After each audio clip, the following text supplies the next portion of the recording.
Pagi-pagi menggoreng terasi, saat makan jangan berisik. Saya di sini ingin presentasi, semoga bisa seru dan asyik. Assalamualaikum warahmatullahi wabarakatuh. Saya Afrilia Putri Arvita dengan NIM 0314243068, mahasiswa Universitas Islam Negeri Sumatera Utara Medan, program studi Tadris Bahasa Indonesia, Stambuk 2024. Video ini ditujukan untuk memenuhi tugas mata kuliah Bahasa Indonesia dengan dosen pengampu Ibu Rina Devianti, SSMPD. Baiklah, langsung saja saya mulai presentasi saya.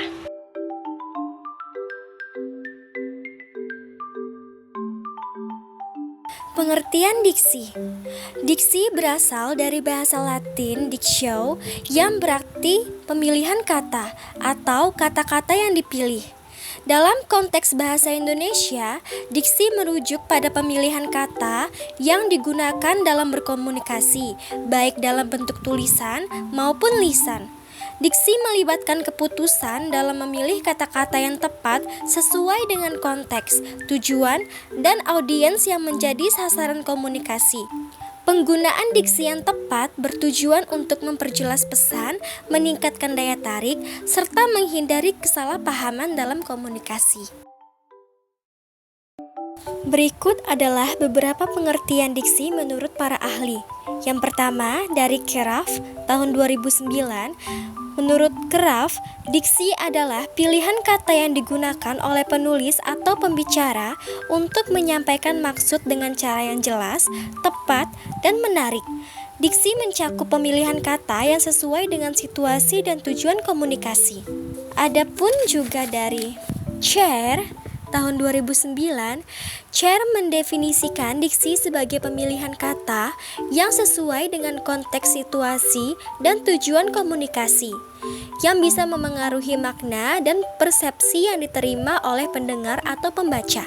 Yang ketiga ada Sudarwati tahun 2009. Sudarwati menyebutkan bahwa diksi adalah kemampuan untuk memilih kata yang paling tepat dalam menyampaikan pesan dengan mempertimbangkan makna yang ingin disampaikan dan audiens yang dituju. Makna kata dan jenisnya. Makna kata merujuk pada pengertian atau arti yang terkandung dalam sebuah kata atau istilah.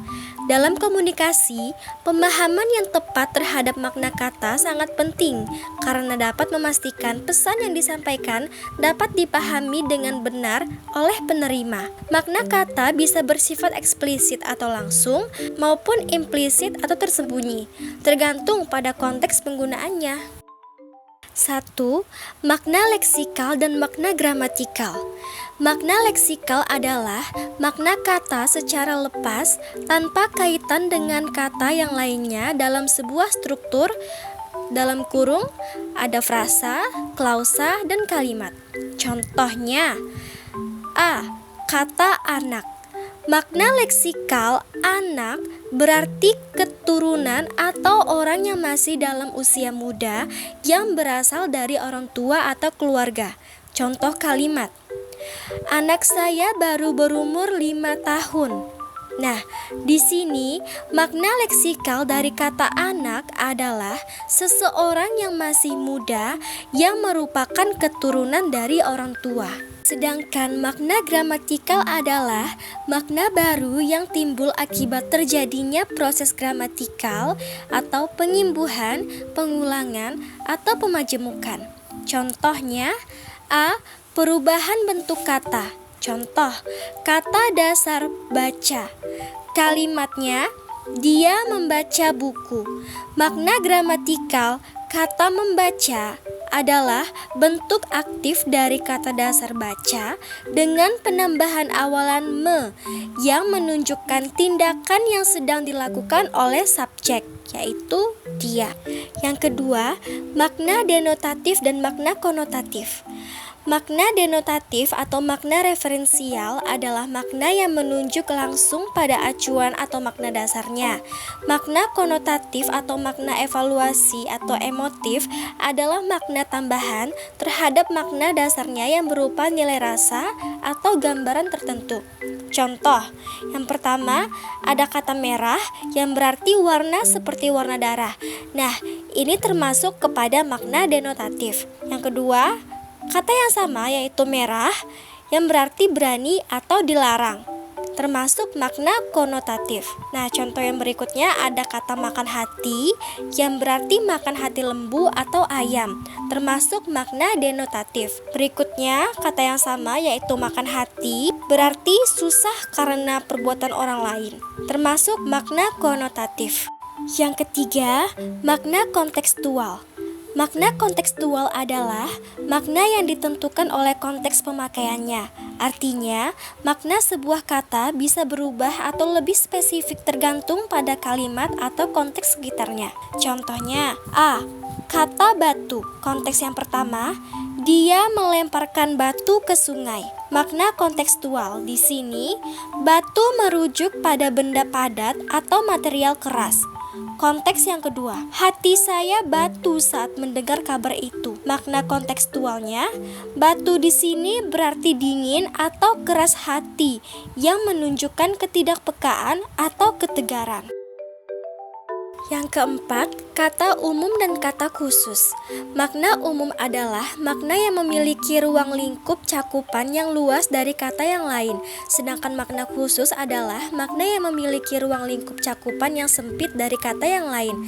Contohnya, yang A, kata umum ikan, bunga, membawa, melihat. Yang B, kata khusus gurame, lele, tuna, dan lain-lain. Yang C, mawar, melati, anggrek, dan lain-lain. Yang D, memikul, menjinjing, mengepit, dan lain-lain. Yang E, menatap, menoleh, mengintip, dan lain-lain. Perubahan makna kata. Makna bahasa mulanya dikenal oleh masyarakatnya, namun pada suatu waktu akan bergeser maknanya pada suatu wilayah tertentu. Sedangkan masyarakat bahasa pada wilayah yang lain masih mempertahankan makna yang aslinya. Perubahan makna kata bahasa Indonesia di media sosial terjadi karena beberapa faktor, yaitu adanya asosiasi, faktor sosial, faktor psikologis, perkembangan iptek, dan bidang pemakaian. Oleh karena itu, kita harus berhati-hati dalam menggunakan atau memilih kata, apalagi dalam hal-hal yang bersifat ilmiah.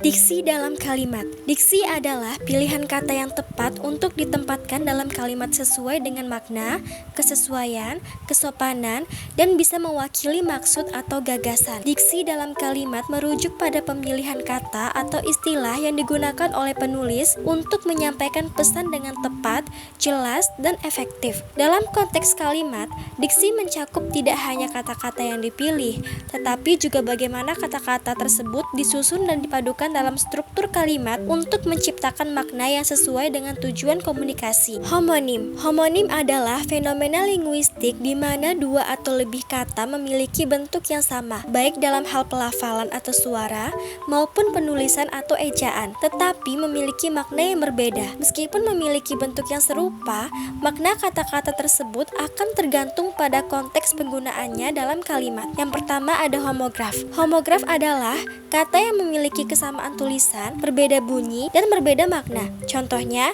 A. Apel, yang berarti buah. Contoh kalimat, Dedi sedang memakan apel. Yang B. Apel, yang berarti upacara. Para TNI sedang mengadakan apel pagi. Yang C.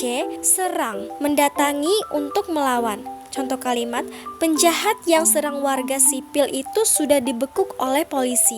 Yang D. Serang, nama kota. Contoh kalimat, Gina pergi ke Serang, Banten dalam waktu 1 minggu. Yang kedua, homofon. Homofon adalah kata yang mempunyai pengertian sama bunyi, berbeda tulisan, dan berbeda makna. Contohnya, A. Rok, yang berarti pakaian. Contoh kalimat, rok yang biasanya digunakan Gina warna biru. Yang B. Rock, atau aliran musik. Contoh kalimat, vokalis band rock tersebut seorang wanita yang sering memakai rok. Yang C. Bang, atau tempat menyimpan uang. Banyak orang yang menyimpan uangnya di bank. Yang D, bank atau panggilan untuk kakak. Contoh kalimat, Bang Toyib masih belum pulang juga. Kata konkret dan abstrak. Kata yang acuannya semakin mudah diserap panca indera disebut kata konkret, seperti meja, rumah, mobil, dan lain-lain. Jika suatu kata tidak mudah diserap panca indera, maka kata itu disebut kata abstrak, seperti gagasan dan saran. Kata abstrak digunakan untuk mengungkapkan gagasan rumit.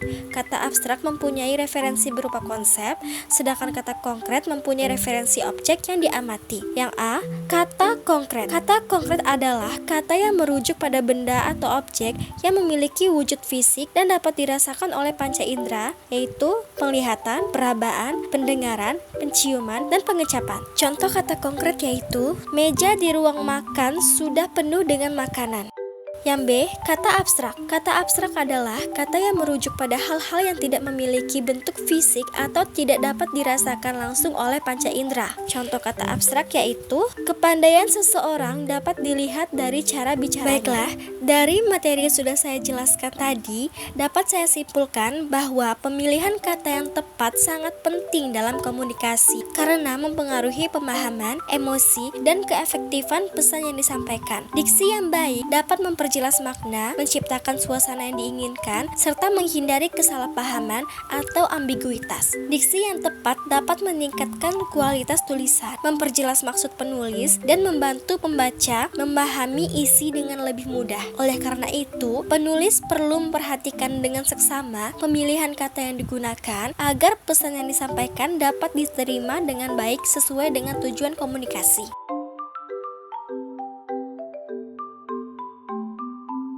Nah, itu dia penjelasan inti dari bab 7 dengan judul materi diksi yang sudah saya sampaikan. Nah, jadi saya ingin menyampaikan secara singkat lanjutan dari materi yang tadi dengan animasi yang sudah saya buat ini, yaitu diksi merupakan pemilihan kata yang tepat untuk menyampaikan suatu maksud tertentu. Pemilihan kata yang tepat ini bertujuan agar suatu maksud bisa tersampaikan dengan baik dan benar, sehingga tidak terjadi salah paham di antara beberapa pihak yang nantinya akan terlibat. Pemilihan diksi merupakan suatu hal yang penting karena jika suatu maksud tidak bisa dipahami oleh salah satu pihak, nantinya akan menimbulkan perpecahan. Oleh karena itu, pembahasan ini sangat penting untuk kita selaku mahasiswa agar bisa menyampaikan suatu maksud tertentu tanpa adanya kesalahan dan tentunya dipahami oleh semua pihak yang terlibat. Contoh makna gramatikal ada 5, yang tadi baru saya jelaskan hanya 1, yaitu perubahan bentuk kata. Nah, di sini saya akan menjelaskan contoh makna gramatikal secara lengkap. Yang kedua, perubahan tenses, waktu atau aspek. Yang ketiga, ada penggunaan awalan dan akhiran untuk menyatakan aspek atau fungsi. Nah, yang keempat, penggunaan kata ganti atau pronouns dan maknanya dalam kalimat. Yang kelima, penempatan kata dalam kalimat yang mengubah makna. Berikut adalah beberapa contoh diksi dalam berbagai konteks. Nah, ini tuh lanjutan dari materi diksi dalam kalimat. Contohnya itu ada 5. Yang A, diksi sederhana. Kalimatnya, dia makan di rumah. Nah, kata makan dipilih karena sederhana dan umum. Yang B, diksi formal. Kalimatnya, ia menyantap hidangan dengan penuh selera. Kata menyantap memberi kesan lebih formal dan halus. Yang C, diksi puitis. Kalimatnya, sang mentari merangkak perlahan ke ufuk barat. Kata merangkak memberikan kesan artistik dan imajinatif. Yang D, diksi ilmiah. Kalimatnya, proses fotosintesis terjadi ketika tumbuhan mengubah cahaya matahari menjadi energi kimia. Kata fotosintesis adalah istilah teknis yang spesifik dalam ilmu biologi. Yang E, diksi emosional. Kalimatnya, aku hancur melihat kenyataan pahit ini. Kata hancur digunakan untuk menunjukkan perasaan yang mendalam. Siang-siang ke Surabaya, jangan lupa membeli alpukat. Sekian presentasi dari saya, semoga bisa bermanfaat. Wassalamualaikum warahmatullahi wabarakatuh.